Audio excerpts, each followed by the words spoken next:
Greetings to everyone. Welcome back once again to my educational channel on biology. It is now the season of the practical exams or paper 3 exams. So let's continue to prepare ourselves in order to be able to answer any practical question on experiments. So here we're going to study an enzyme experiment, which is studying the effect of temperature on the activity of the enzyme amylase.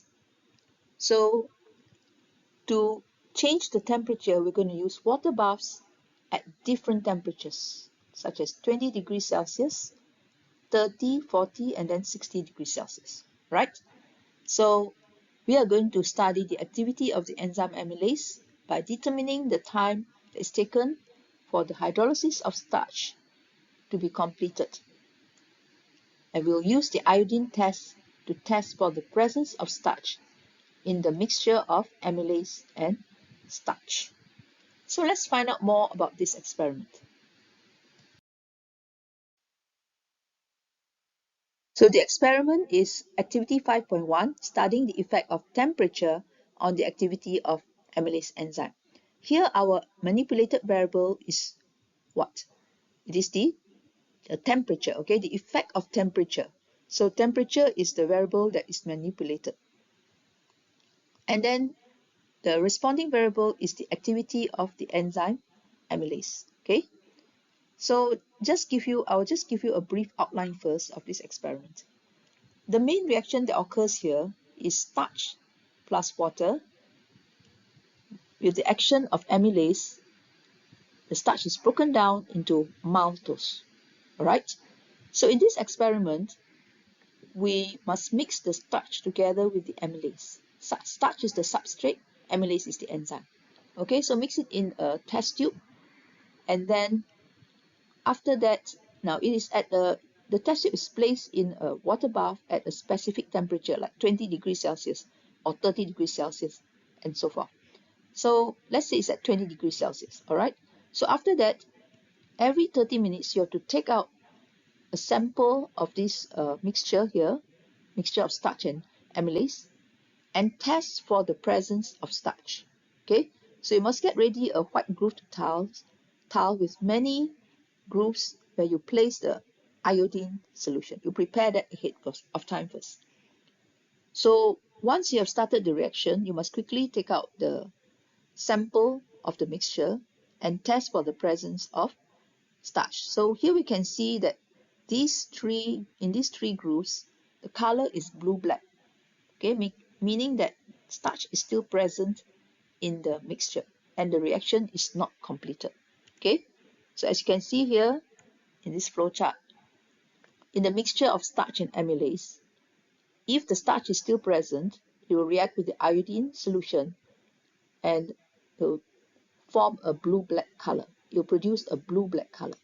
This tells us that starch is present and the hydrolysis of starch is not yet completed because some starch is still present.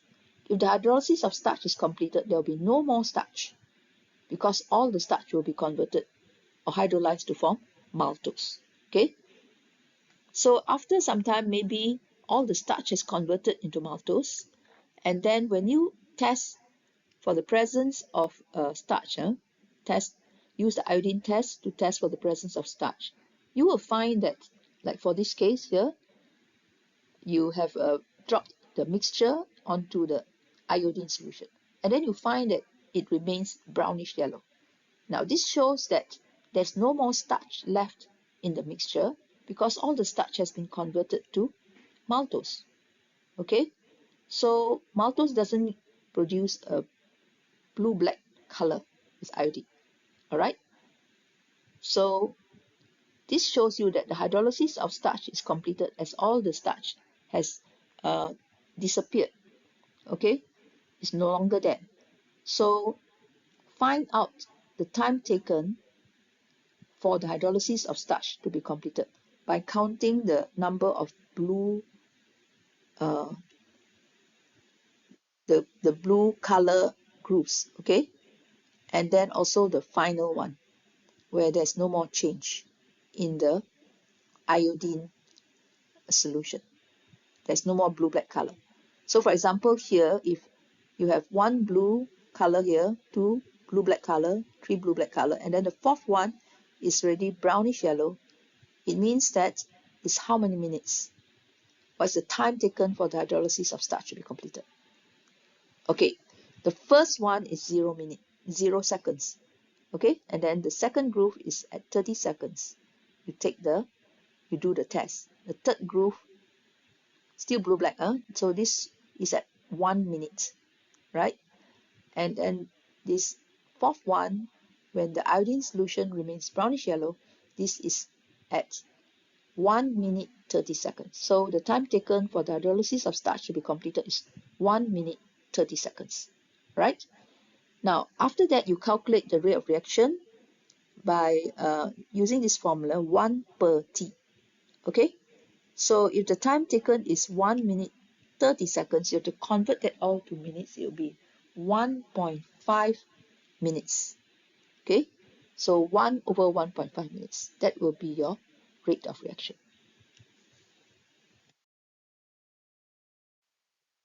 Let's discuss activity 5.1.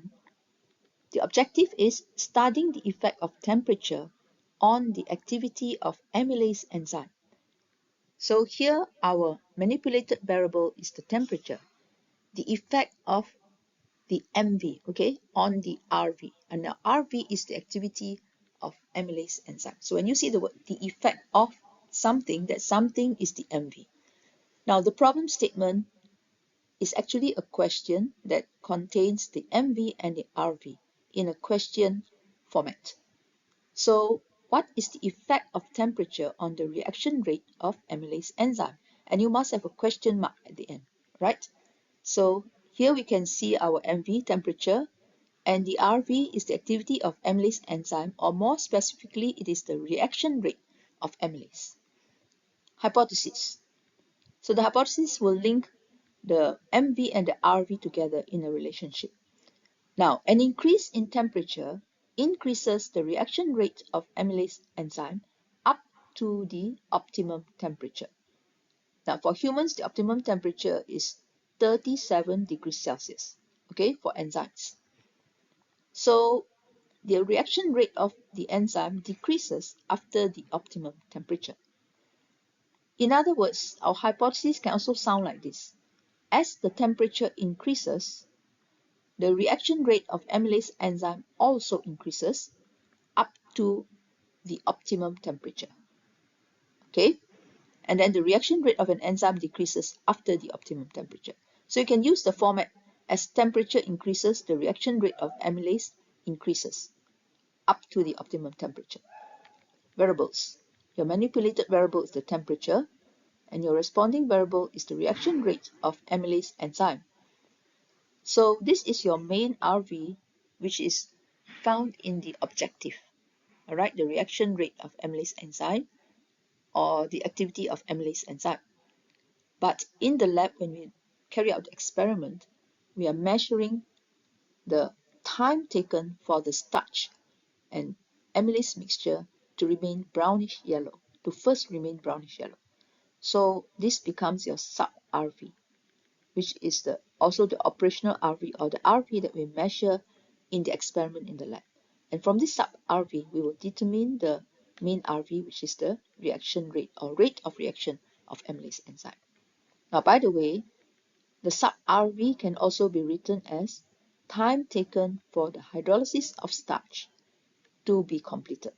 Okay, it's the same as time taken for starch and amylase mixture to first remain brownish yellow, right?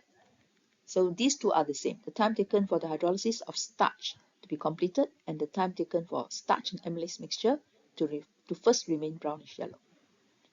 For fixed variable is the concentration of the amylase solution and the concentration of the starch suspension, which is our substrate, right? The volume of the amylase solution and the volume of the starch suspension are also fixed variables. Apart from that, the pH of the reaction medium is also a fixed variable. Now, for salivary amylase, the pH, that is the optimum pH of salivary amylase, is about 6.8 to 7 pH 6.8 to 7, almost neutral. Okay, now materials. So we need 1% starch suspension, 0.5% amylase enzyme solution, iodine solution, ice, and filtered water. For apparatus, we need beaker, test tube, syringe, dropper, glass rod, white grooved towel, thermometer, Bunsen burner, tripod stand, wire gauze, test tube rack, measuring cylinder, and stopwatch. Let's have a look at the materials and apparatus. For this experiment to study the effect of temperature on the activity of the enzyme amylase, you will need to know some apparatus and materials that are needed, as you will be carrying out the real practical on the day of the paper 3 exam. Alright, so familiarize yourself with all the apparatus and materials needed. So first of all, you'll be given a test tube rack that has a number of test tubes inside for you to contain the 5 ml of starch suspension and 2 ml of amylase solution. Alright, then to draw up these solutions or starch suspension, you will need the syringes. So these are the syringes, and you may be given a 5 ml syringe for the starch suspension and a 2 ml syringe to draw up 2 ml of the amylase solution. Okay, then there'll be droppers also given to you. So the droppers is for you to use once the reaction starts and you have mixed the starch suspension and amylase solution together. The dropper is used to take out a sample of the mixture and test it with the iodine solution for the presence of starch. So the iodine solution here, okay, is, in a bottle. You have to take out the iodine in the dropper here and then place it on the white groove tile here. The original color is yellow, brownish yellow, but once you have taken out the mixture and you test it and drop the mixture onto the iodine and you find that it turns dark blue, it means that starch is still present in the mixture. Alright, and the hydrolysis of starch has not ended. We'll discuss the procedure later. Now you also need a stopwatch. The stopwatch here uses the pointer, right? So the outer circle here represents the readings in seconds. For example, from 0 to 5, 10, 15, 20, 25, 30 seconds is here. Alright, so every 30 seconds you have to test for the presence of starch by using the iodine test. And then the inner circle here represents the reading in minutes. Okay, so you have to know how to read the readings on this type of stopwatch. Another type of stopwatch is the digital stopwatch. You also need to know how to read that. So I will try to provide a link for you to a physics lesson where they teach how to use the stopwatches in case you need to refresh your memory. Okay, right. Then here we have the Bunsen burner, the tripod stand, and the wire gauze. Okay, for you to put the water bath on top here. So you'll be given a bigger beaker where you can pour in water and prepare the water bath by heating up the water. Alright, now there are other ways of preparing the water bath. For example, your teacher may give you some warm water for you to adjust the temperature. So it depends on the instructions given. Now, then you will have a thermometer for you to measure the temperature of the water bath, so that you can maintain the temperature of the water bath at a specific temperature like 20 degrees Celsius, 30 degrees Celsius, 40 degrees Celsius, and so forth. Right? So the temperature of the water bath must be maintained at the specific temperature because the temperature is the manipulated variable. And then here we have the glass rod for you to stir the mixture once the starch and amylase are mixed together. So this is the white grooved tile with many grooves in it. The grooves are the depressions where you can place the iodine solution, right, which will be used to test for the presence of starch. Okay, and this is the iodine reagent.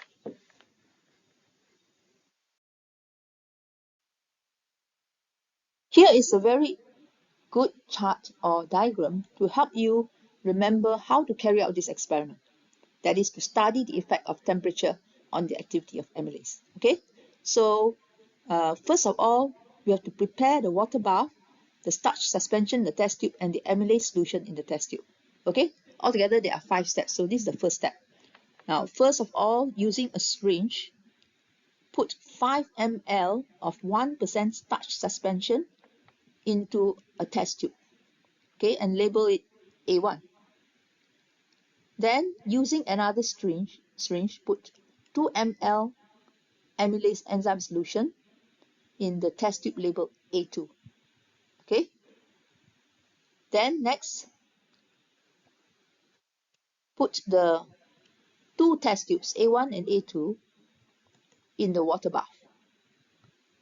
Now, you have to fix the temperature of the water bath. This is the manipulated variable, so we will start with 20 degrees Celsius water bath. Okay, and we'll do other experiments where the water bath temperature is changed to 30 degrees Celsius, and then another one 40 degrees Celsius, and so forth. Right? But we start by doing by preparing the water bath at 20 degrees Celsius. So this is our manipulated variable. The temperature is 20 degrees Celsius. Right. So you must incubate the test tubes, the 2 test tubes inside the water bath for 5 minutes. Now, why is that so? So that the 2 substances, the starch suspension and the amylase solution, can reach the required temperature of 20 degrees Celsius. All right. So leave the 2 test tubes in the water bath alone for 5 minutes. Okay, so that they will reach the temperature of 20 degrees Celsius, like the temperature of the water bath. Now, in the meantime, you have to prepare the tile for the iodine test. So prepare a dry white grooved tile like this one. Grooved means it has some depressions in it. And put a drop of iodine solution into the tile using a dropper. Now, don't just put 1 drop of iodine, which is usually brownish yellow in color. Put many drops, okay? Because you don't know when the reaction will finish, the hydrolysis of starch will finish, okay? So you can put more than 1 drop, prepare ahead of time. So our third step is to pour the starch suspension into the amylase solution, as shown here. Now, stir the mixture with a glass rod and then start the stopwatch immediately, right? Next, carry out the iodine test on the mixture by taking a drop of the mixture with a dropper and then dropping it into the iodine in the groove. So at 0 minutes, there should be a blue-black color produced, showing that the starch is still present in the mixture, as the amylase has not yet acted on it.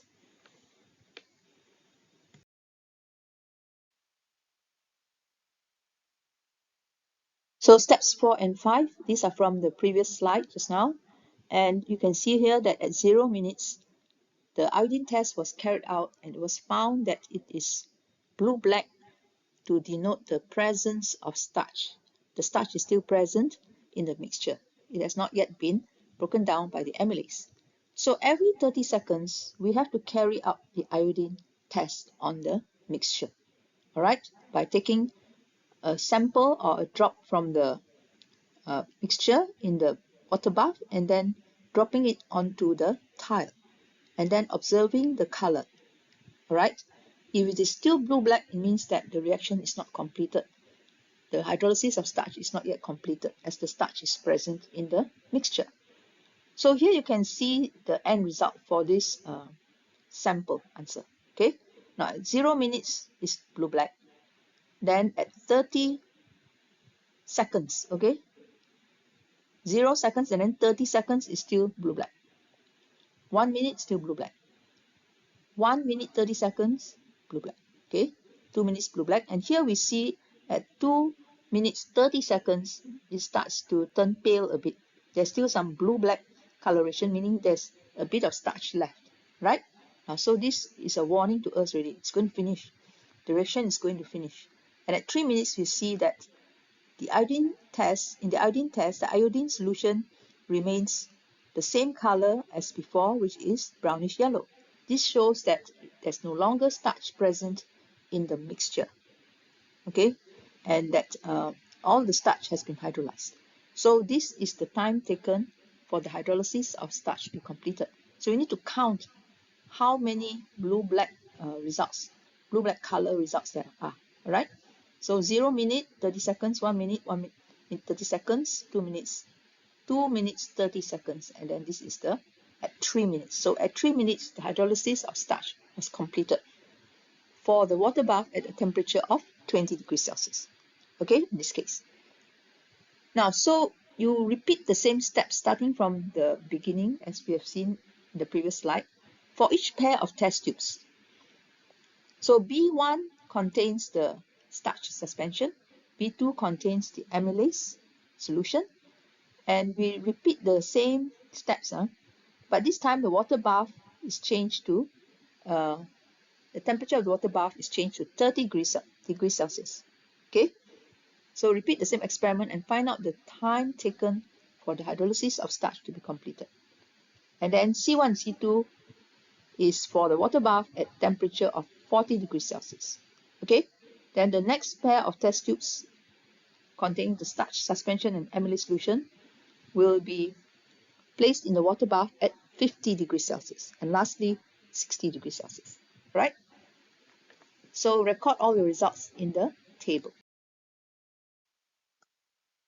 So one important thing to note from this experiment is that if you are doing this reaction, carrying out this reaction, that is the hydrolysis of starch by amylase, and you want to detect or know the time taken for the complete hydrolysis of starch by amylase, you have to use the iodine test and test the mixture of amylase and starch every 30 seconds. Okay, in case this comes out in the paper 3 question and you are dealing with amylase, right? The usual test is to test the presence of starch in the mixture using the iodine test. Okay. Whereas for other enzymes like pepsin, we do not use this iodine test, right? So here are the notes for the procedure in case you need to write it in the exam. And we are going to determine the variables also along the way. So using a syringe, put 5 ml of 1% starch suspension into each test tube labeled A1, B1, C1, D1, and E1. So here we have a fixed variable, which is the volume and the concentration of the starch suspension. 5 ml of 1% starch suspension. Okay, so prepare 5 test tubes like A1, all containing 5 ml of 1% starch suspension. Next, using another syringe, put 2 ml amylase enzyme solution in each test tube labeled A2, B2, C2, D2, and E2. Alright, so again, the fixed variable is the volume of the amylase enzyme solution and also the concentration, which is actually 0.5% amylase enzyme solution. Okay, now next, test tubes A1 and A2, B1 and B2, C1 and C2, D1 and D2, E1 and E2 are placed respectively in 5 separate water baths at fixed temperatures of 20 degrees Celsius, 30 degrees Celsius, 40 degrees Celsius, 50 degrees Celsius, and 60 degrees Celsius. So here we have our manipulated variable, our MV, which are the different temperatures of the water baths. Alright? Now, if you are doing the experiment alone during the practical exam, you cannot maintain all the 5 separate water baths at once. So you can start by doing the experiment using test tubes A1 and A2, and the water bath is at the temperature of 20 degrees Celsius. Later on, you can repeat the experiment for water baths at other temperatures. Okay, so I think in paper 3 exam, you will not be asked to do all the different temperatures, okay, to carry out the reactions at all the 5 different temperatures, maybe 3 different temperatures, okay, because the time is short.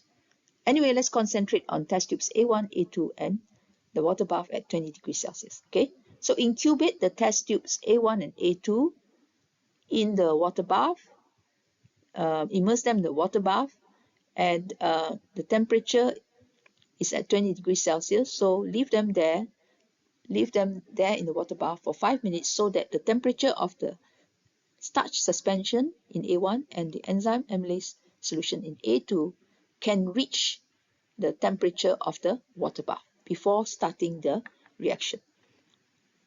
Now, in the meantime, while waiting for 5 minutes to be up.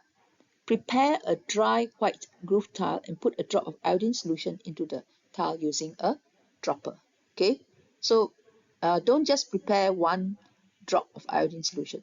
You prepare the tile by putting many drops of the iodine solution, because you don't know when the experiment, all the starch will be hydrolyzed. Okay, so after 5 minutes, pour the starch suspension in test tube A1 into test tube A2. Stir the mixture with a glass rod and start the stopwatch immediately. Then use the dropper to extract a drop of the mixture from the test tube A2, which contains the starch and amylase solution, and then drop it into the first groove on the tile containing the iodine solution. So this is the test for presence of starch. So the first groove is considered to be 0 minute. So number 8, repeat the iodine test every 30 seconds.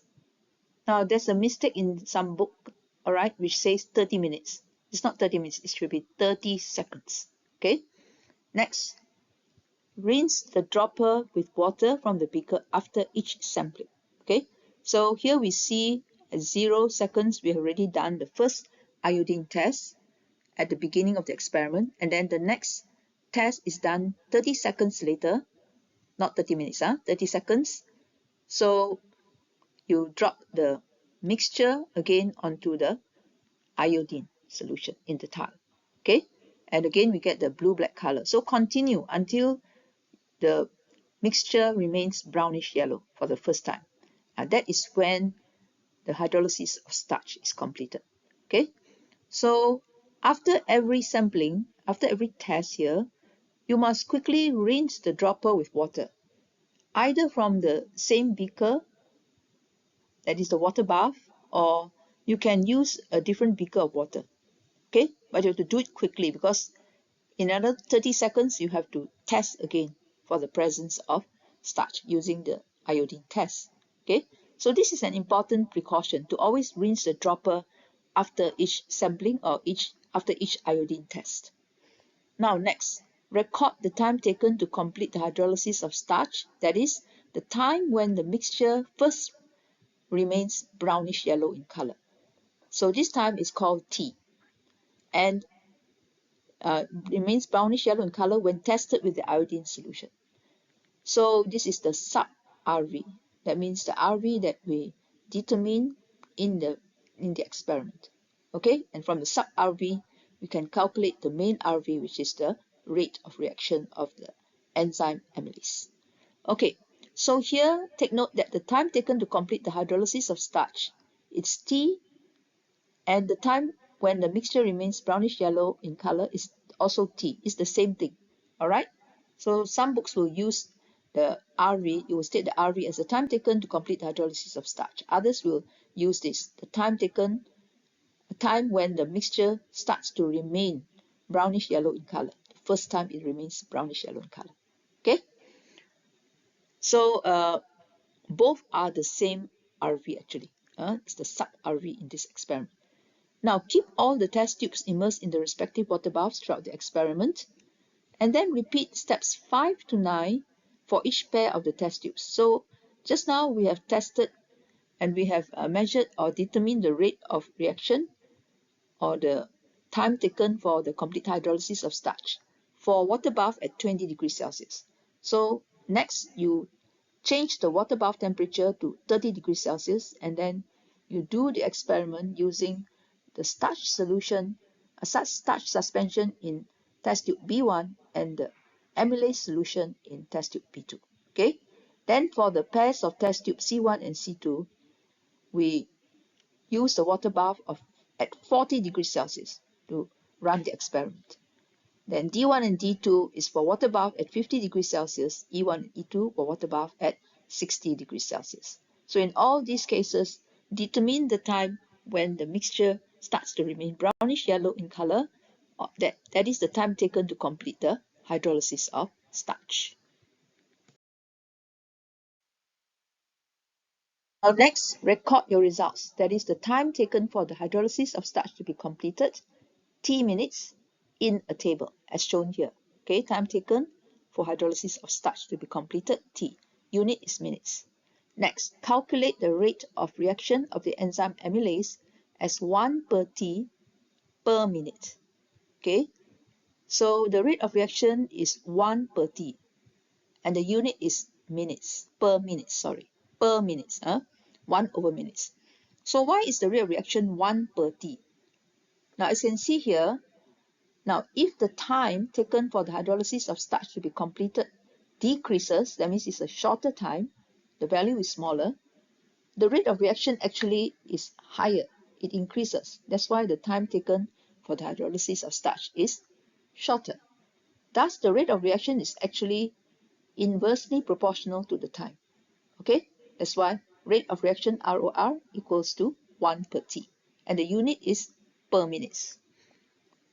So after you have already recorded all the results in a table, you can plot your graph of the reaction rate of the enzyme, this one, okay, these values here, 1 per T per minute against the temperature, right?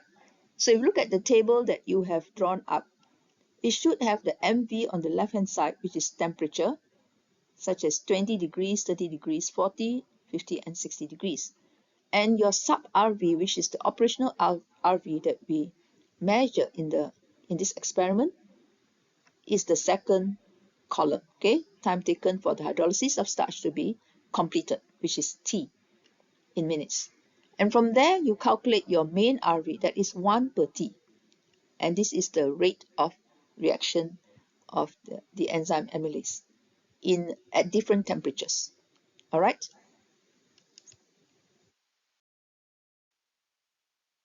So here's my set of readings, but the temperature is slightly different, but still okay. So for this set of readings, the temperature is 0 degrees Celsius, 20 degrees Celsius, 37, 50, and then 60 degrees Celsius, instead of 20, 30, 40, 50, 60. Okay? Okay, so we can still plot the graph using these readings here. So the time taken for the hydrolysis of starch to be completed is T, and the unit is minutes. So for A, you can see that at temperature of 0 degrees Celsius, the reaction is not completed even after 10 minutes. That means there is still starch present in the mixture after 10 minutes. Okay, so our rate of enzymatic reaction is 1 over T. T is a long time. We can assume that the reaction in this case did not occur, and the rate of enzymatic reaction is 0. Okay. So for B, at a temperature of 20 degrees Celsius, time taken for hydrolysis of starch to be completed is 2 minutes. To find the rate of enzymatic reaction, which is 1 per T, your rate will be 1 over 2 equals to 0.50. And then for C, 37 degrees Celsius, we know this is the optimum temperature. Time taken for hydrolysis of starch to be completed is even less, it's 1 minute. So rate of reaction is 1 over 1 equals to 1.00. And for D, it is 4 minutes at 50 degrees Celsius. So 1 over 4, this is the rate of enzymatic reaction, is 0.25 per minute. The unit is per minute. And for E at 60 degrees Celsius, it's not completed. There's still the presence of starch after 10 minutes, and maybe even after 20 or 30 minutes. So we can say that the rate of enzymatic reaction is 0, right? 1 over T. The T is a long time, so here in this case is 0. So you can see here that when you are calculating the rate of enzymatic reaction, try and show the working, and also your answer should be to a specific number of decimal places, like 1 or 2 decimal places. In this case, it's 2 decimal places, so it must be consistently to 2 decimal places, right? For all the calculations. For all the readings also, it must be consistently to the same number of decimal places. Okay, maybe 2.0, 1.0, 4.0. All right. Now, so the rate of reaction. Now we can plot the graph from this table. All right. And after you have determined the points on the graph, use your hand to draw a smooth curve. Don't use a ruler. Use your hand to draw a smooth curve, right? So you must join all the points together and don't miss out any of the points. In biology, we usually join all the points together. We don't find the line of best fit, right? So here we have the bell-shaped curve. Okay, the bell-shaped curve is produced where at the optimum temperature of 37 degrees Celsius, the rate of reaction is the highest. Okay, so to explain this graph, we will discuss the answer based on the question later on. All right, we have to know how to explain this graph, analyze and explain the graph. Why is it that from 0 to 37 degrees Celsius, the rate slowly increases? And why is it that after 37 degrees Celsius, the rate of reaction slowly decreases back to 0? Let's now discuss the questions in the textbook. Firstly, why do you need to incubate the test tubes in the respective water baths for 5 minutes at the beginning of the experiment? The answer is that this ensures that the starch suspension and the amylase solution in the water bath will reach the temperature of the water bath before the hydrolysis of starch is started, before the two samples, that is the starch suspension and the amylase solution, are mixed together. Okay, you have to let them reach the temperature of the water bath first. Secondly, what is the result of amylase action on starch? So amylase will hydrolyze the starch to form maltose, not glucose. Okay, maltose. And maltose is a disaccharide. It is also a reducing agent that will produce a brick red precipitate when it is heated with Benedict solution. Thirdly, what is the function of the iodine solution? It is to test for the presence of starch in the mixture in order to determine the time taken for the hydrolysis of starch to be completed. Now, if starch is present in the mixture, the iodine test will show a blue-black color. And this will mean that the hydrolysis of starch is not yet completed because the starch is still present in the mixture. Okay, so if the hydrolysis of starch is completed and all the starch has been hydrolyzed to form maltose, there's no more starch left, then when we test the mixture with the iodine solution, it will produce it will not change color to a blue-black color. The iodine will remain the same. That means it will remain the same color as before, which is brownish yellow.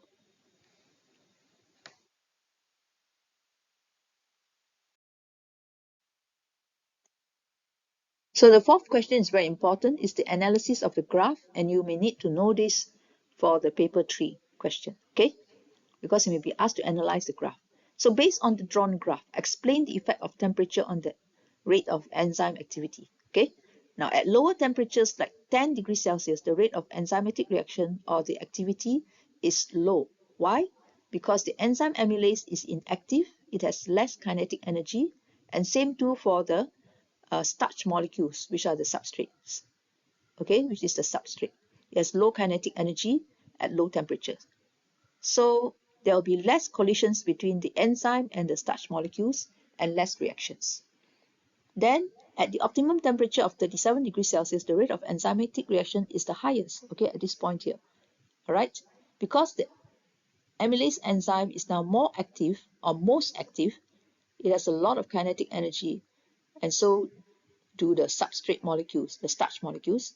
So this causes the most number of collisions to occur with the starch molecules and the most number of reactions.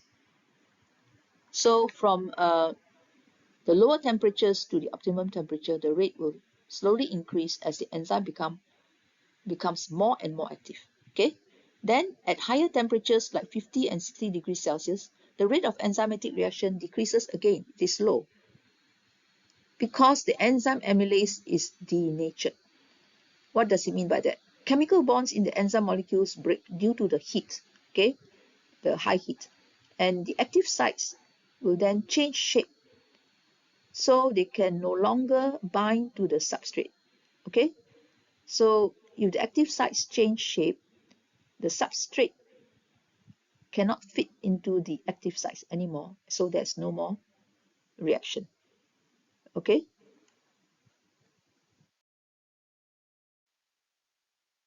Just a brief revision on denaturation of enzymes at higher temperatures. What occurs during denaturation? So this picture shows you the enzyme and its active site, and this is the substrate. You can see that the shape of the substrate is complementary or matching to the active site. Okay, it matches the active site, the shape of the active site. So the substrate can fit into the active site and bind to the enzyme to form the enzyme substrate complex. This is at temperatures that are lower and also at the optimum temperature. But at higher temperatures above the optimum temperature, for example, at 50 or 60 degrees Celsius, all right, above the optimum temperature of 37 degrees Celsius, in the case of human enzymes, what happens is that the heat will cause the chemical bonds in the enzyme molecule to break. Then the active site changes shape because of that. So now the substrate can no longer fit into the active site, and it cannot bind to the enzyme anymore.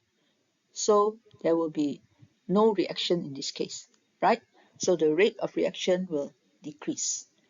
And this process is known as denaturation, all right? That causes the active site to change shape due to the heat. And usually this is an irreversible reaction. So finally, the conclusion of this experiment. The hypothesis is accepted. As the temperature increases, the reaction rate of amylase enzyme increases up to the optimum temperature.